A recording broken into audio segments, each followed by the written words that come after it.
texte pour la méditation, je vous invite à la prière d'illumination.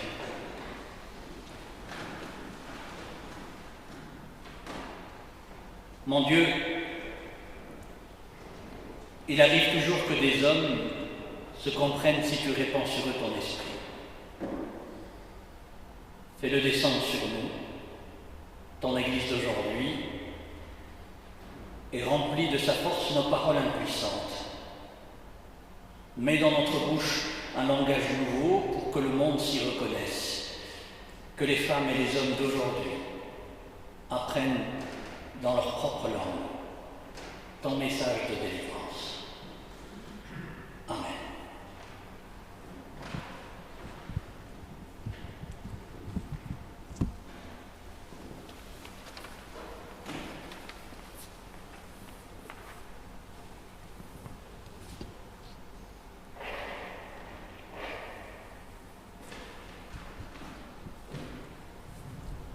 Lecture dans l'Évangile selon Matthieu au chapitre 25, versets 31 à 45.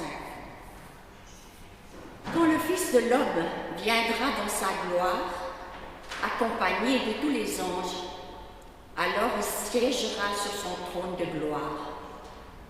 Devant lui seront rassemblées toutes les nations, et il séparera les hommes les uns des autres, comme le berger sépare les brebis des chèvres.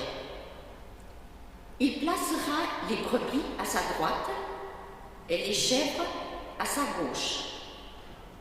Alors le roi dira à ceux qui seront à sa droite, « Venez, vous qui êtes bénis de mon Père, recevez en partage le royaume qui a été préparé pour vous depuis la fondation du monde. Car j'ai eu faim, et vous m'avez donné à manger. J'ai eu soif, et vous m'avez donné à boire. J'étais étranger, et vous m'avez recueilli. J'étais nu, et vous m'avez vêtu. J'étais malade, et vous m'avez visité. J'étais en prison, et vous êtes venus vers moi. » Alors les justes lui répondront, « Seigneur, quand nous est-il arrivé de te voir affamé et de te nourrir, assoiffé et de te donner à boire? Quand nous est-il arrivé de te voir étranger et de te recueillir, nu et de te vêtir?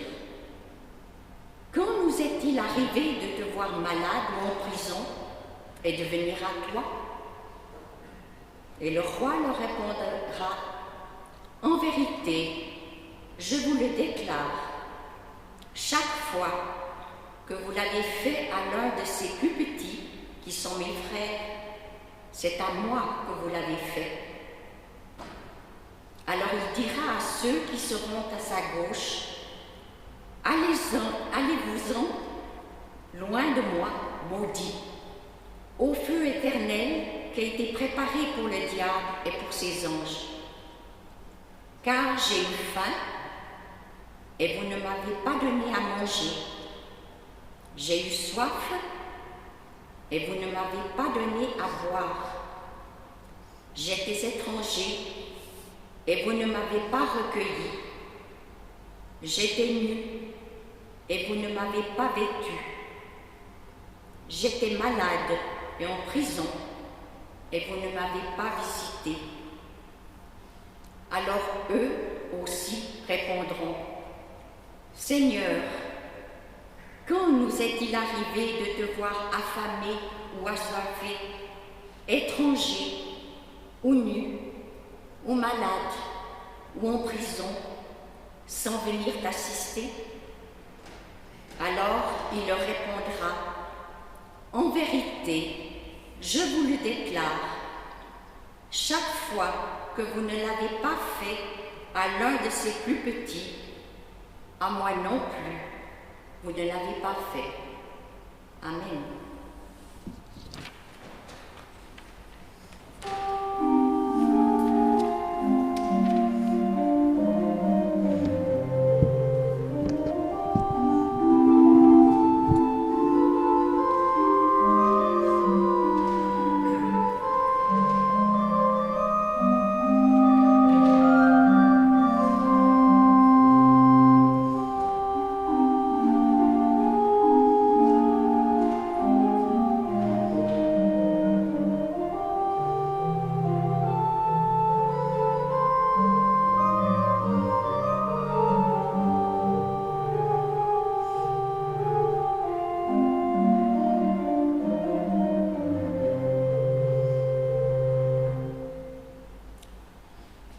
Alors vous allez sûrement vous demander, est-ce que notre pasteur n'est pas encore affecté par la narcose? La narcose, pour la version française, c'est l'anesthésie.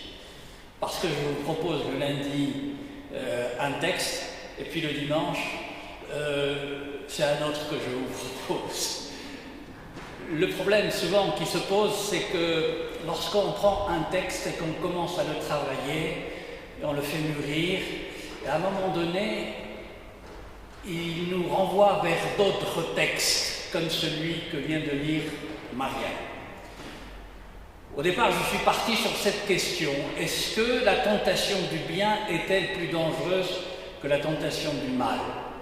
Puisque dimanche dernier, nous avons parlé de la tentation, les différentes tentations, non pas seulement celles de Jésus, mais celles qui courent ou parcourent le monde dans lequel nous vivons. Et j'ai pris conscience que les traditions chrétiennes ignorent le vocabulaire tentation du bien. Le mot tentation est traditionnellement lié au péché, au mal. Et les quelques auteurs bibliques qui l'emploient l'utilisent d'ailleurs en regard du mal auquel il faut résister. Et le dictionnaire français Larousse s'est fait lui-même le reflet en indiquant que la tentation est ce qui porte à enfreindre une loi religieuse ou morale. Elle est une impulsion qui pousse au péché, au mal, en éveillant le désir. Mais qui a dit, cependant, au dictionnaire Larousse, que le désir était systématiquement enclin au mal? L'humain est certes un être de désir, mais pourquoi considérer le désir de façon péjorative? Il est vrai que nous sommes souvent confrontés à cette tentation, et c'est ce qui se passe en regardant l'actualité aujourd'hui. Il y a des frontières où on était tenté de les fermer. C'est la tentation du mal. Et puis aujourd'hui, il y a cette tentation du bien qui font que certaines ou ces mêmes frontières s'ouvrent. Du coup, j'ai essayé de laisser ce texte de l'évangile de Matthieu résonner en moi et de voir comment le texte de l'évangile d'il y a plus de 2000 ans vient rejoindre l'exposition que nous allons partager les jours à venir. Première constatation, c'est que ces 20 dernières années, au moins 35 000 hommes, femmes, enfants sont morts quasiment devant nos portes dans le bassin méditerranéen.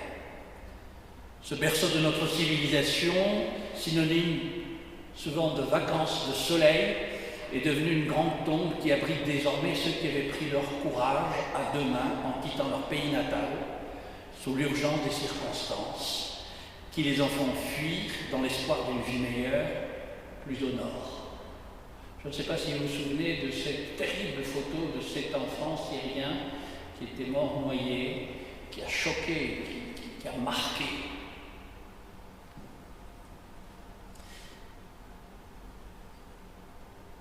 Tu n'exploiteras pas l'émigré, mais tu le traiteras comme un indigène, tu l'aimeras comme toi-même, car vous avez été des émigrés dans le pays d'Égypte. C'est une citation qui se trouve dans nos livres le Lévitique.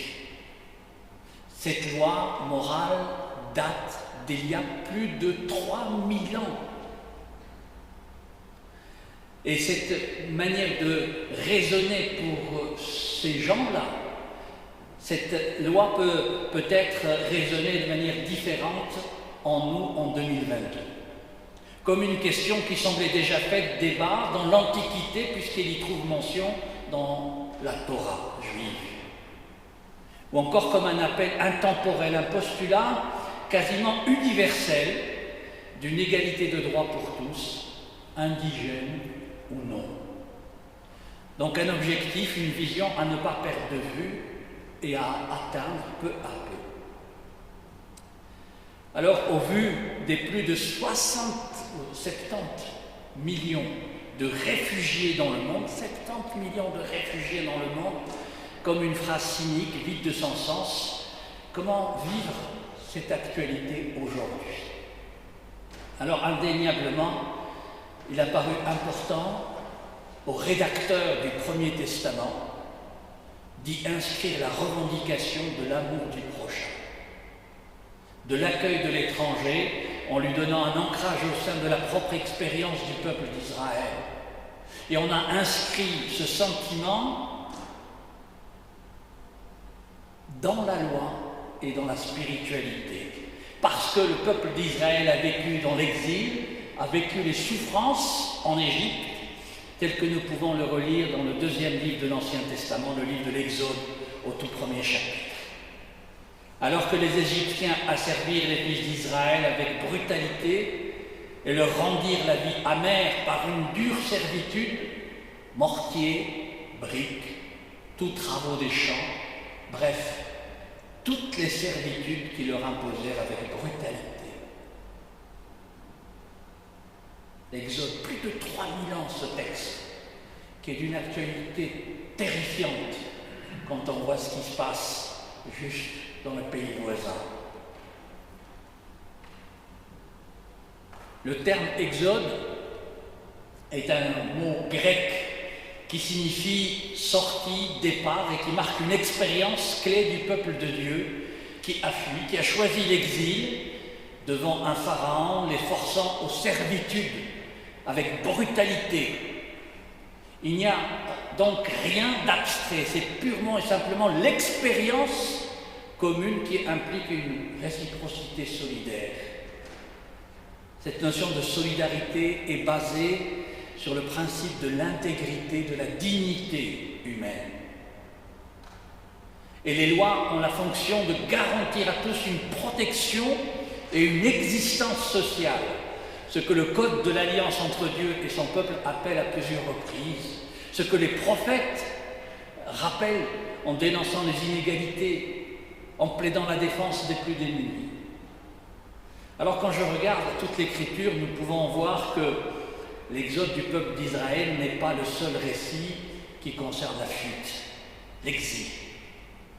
Il faut se rappeler Abraham et sa femme Sarah, réfugiés en Égypte à cause d'une famine. Toujours à cause d'une famine, Isaac dut quitter son pays et fuir à Gérard. Pensant aussi à Moïse qui est venu en aide à un Israélite et a tué un Égyptien, et pour échapper ensuite à la vengeance du pharaon égyptien, Moïse s'enfuit à Madian. Noémie n'est pas aussi connue qu'Abraham, Sarah, Isaac et Moïse. Elle aussi, à cause d'une famine, a dû quitter sa patrie et se réfugier avec sa famille dans le pays de Moab. C'est ce que nous rapporte le livre de Ruth. Et puis il y a eu Jacob et bien d'autres, et puis n'oublions pas Jésus.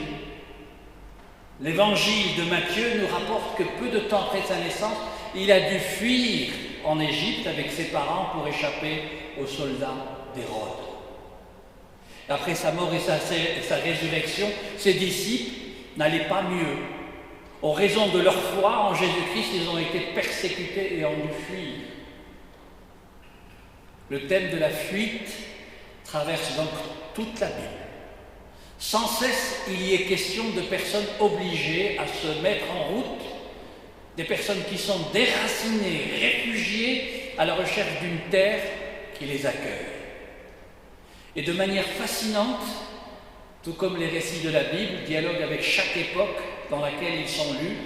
Les images de réfugiés de notre temps ressemblent étrangement à celles des temps bibliques. Nous y reconnaissons des gens marqués, des gens fatigués, n'ayant plus que leurs bras et leur dos pour porter vers un ailleurs incertain ce qu'il leur reste. Leurs enfants, quelques habits, une couverture. Ils ont peut-être dû fuir la famine, comme Abraham, Sarah, Isaac ou Noémie. Ou comme Moïse, ils ont défendu les communautés opprimées, ou alors c'est leur foi ou leurs convictions qui ne sont pas tolérées dans leur pays. Aussi différentes que puissent être les raisons d'une fuite, une chose est commune à toutes les personnes réfugiées. Elles ont dû quitter leur patrie, leur environnement habituel. Elles sont parties et elles ont peut-être traversé la Méditerranée au bord d'un vieux bateau, à peine navigable, et elles ne savent pas ce qui les attend. Pour sauver leur peau, elles ont dû laisser derrière elles tout ce qui faisait leur vie d'avant, leur famille, leurs amis, un parcours professionnel, leurs biens. C'est pourquoi la plupart des personnes réfugiées arrivent littéralement les mains vides, si elles arrivent. Et c'est terrible lorsqu'on entend ce que disent les Ukrainiens: j'ai dû laisser mon fils là-bas, j'ai dû laisser mon mari là-bas. Il n'y a qu'une seule chose que ces personnes qui partent n'ont pas perdu, c'est leurs compétences, leurs talents. Et c'est sur cela qu'elles peuvent s'appuyer pour s'en sortir. Les réfugiés ne cherchent pas en premier lieu l'aide de l'État, au contraire, ils veulent avoir la possibilité de subvenir eux-mêmes à leurs besoins dans le pays d'accueil. Ce n'est pas le cas pour tout le monde, c'est vrai, mais ce n'est pas parce qu'une minorité n'est pas à même de vivre à hauteur d'homme qu'il faut tout tirer vers le bas.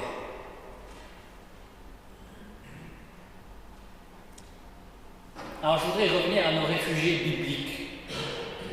Ils ont eux aussi dû laisser beaucoup de choses derrière eux et se lancer dans un avenir incertain. Mais ils l'ont fait en toute confiance en un Dieu qui marche avec eux. En faisant confiance à celui qui est un Dieu miséricordieux et bienveillant. Confiant en lui, dans l'Évangile dit qu'il aime le monde et qu'il a même envoyé son Fils pour sauver ce monde. Ce Fils de Dieu, Jésus, le Christ, s'est toujours tourné vers les gens qui étaient en marche, qui étaient dans la faiblesse, et il a toujours poussé à la solidarité avec les plus démunis.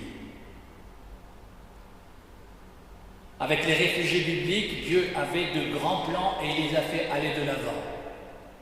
Les réfugiés économiques, Abraham et Sarah, sont devenus patriarches, matriarches du peuple d'Israël. Le réfugié politique, Moïse, a fait sortir le peuple d'Israël d'Égypte. Et les chrétiens persécutés pour leur foi en Jésus-Christ ont aidé à répandre le christianisme dans le monde. Tout comme les Huguenots. Ces réfugiés protestants persécutés en France au XVIIe siècle ont trouvé en partie accueil en Suisse, à Saint-Gall, ou comme tant d'autres vagues d'exilés dont nous nous souvenons à peine mais qui ont pu être absorbés par les efforts et la volonté commune. Les Huguenots ont refait leur vie parmi les Saint-Gallois. Leur fuite n'était qu'une étape au départ. Pour ceux qui se sont arrêtés à Saint-Gall, ils devaient partir en Allemagne. L'objectif était et reste toujours une vie meilleure, c'est vrai. Et puis, vous les reconnaissez, vous les Huguenots? Ces centaines d'Huguenots qui sont venus s'installer à Saint-Gall, où sont-ils? Engageons-nous pour que les réfugiés actuels aient une chance chez nous et puissent utiliser leurs compétences, leurs talents au sein de notre société, qu'ils puissent terminer leur formation professionnelle, qu'ils puissent aussi participer à une meilleure vie pour nous ici. Car en fin de compte, nous ne connaissons pas les projets de Dieu ou que Dieu a pour eux, que Dieu a pour nous non plus. Mais Dieu nous invite à penser généreux, avoir des attitudes concrètes qui servent la vie. L'espérance du peuple d'Israël est donc devenue l'espérance de tous les peuples. Dieu nous le dit bien, j'ai appelé chacun et chacune. Je viens de France, c'est un pays très laïcard. De plus en plus, aujourd'hui, quand on parle de religion, on se méfie. Mais vous savez quelle est la personnalité la plus appréciée et aimée en France?